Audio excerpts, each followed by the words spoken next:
দেশের রাজনৈতিক দলগুলোর সঙ্গে অন্তর্বর্তী সরকারের প্রধান উপদেষ্টা অধ্যাপক মোহাম্মদ ইউনূসের সংলাপ চলছে। রাষ্ট্রীয় অতিথি ভবন যমুনায় এই আলোচনা চলছে। অন্তর্বর্তী সরকারের প্রধান হিসেবে দায়িত্ব নেওয়ার ৩ সপ্তাহ পর এই সংলাপ শুরু হলো। সম্প্রতি প্রধান উপদেষ্টার সঙ্গে আলোচনায় নির্বাচন ইস্যুতে রাজনৈতিক দলগুলোর সঙ্গে সংলাপের আহ্বান জানায় বিএনপি।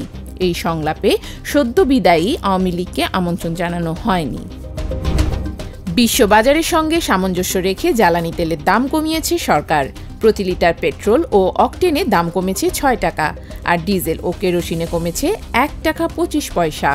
এতে ভোক্তা পর্যায়ে পেট্রোল প্রতি লিটার ১২১ টাকা, অকটেন ১২৫ টাকা, ডিজেল ও কেরোসিন ১০৫.৫ টাকায় বিক্রি হবে।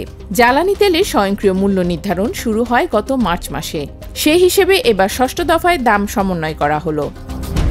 ৩ মাস বন্ধ থাকার পর রবিবার থেকে পর্যটক, বাওয়ালি, কাঠুরিয়া, জেলে ও মোয়ালদের জন্য উন্মুক্ত হচ্ছে সুন্দরবন। গাছপালা বৃদ্ধি ও সুন্দরবনের অভ্যন্তরে প্রবাহিত নদী ও খালের মাছের বিস্তার ঘটানোর জন্য প্রতি বছর ১ জুন থেকে ৩১ আগস্ট পর্যন্ত সুন্দরবনে প্রবেশ নিষিদ্ধ থাকে।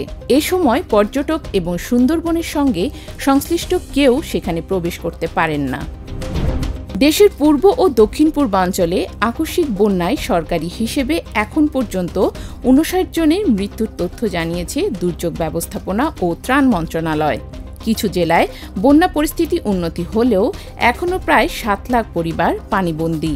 তবে পানি নামার সাথে সাথে দৃশ্যমান হচ্ছে ক্ষয়ক্ষতির চিহ্ন। এরই মধ্যে অনেক আশ্রয় কেন্দ্র থেকে মানুষেরা ঘরে ফিরেছেন। আর বৃষ্টি না হলে এবং পানি নামা অব্যাহত থাকলে তারা ধীরে ধীরে বাড়িতে ফিরতে শুরু করবেন।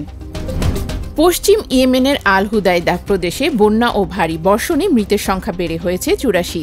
শুক্রবার স্থানীয় সাবা নিউজ এজেন্সির বরাত দিয়ে আনাদোলুর প্রতিবেদনে এ তথ্য প্রকাশ করা হয়েছে। প্রাদেশিক রাজধানী আল হুদাইদা সিটির প্রবেশমুখেও বন্যার পানিতে ডুবে গেছে।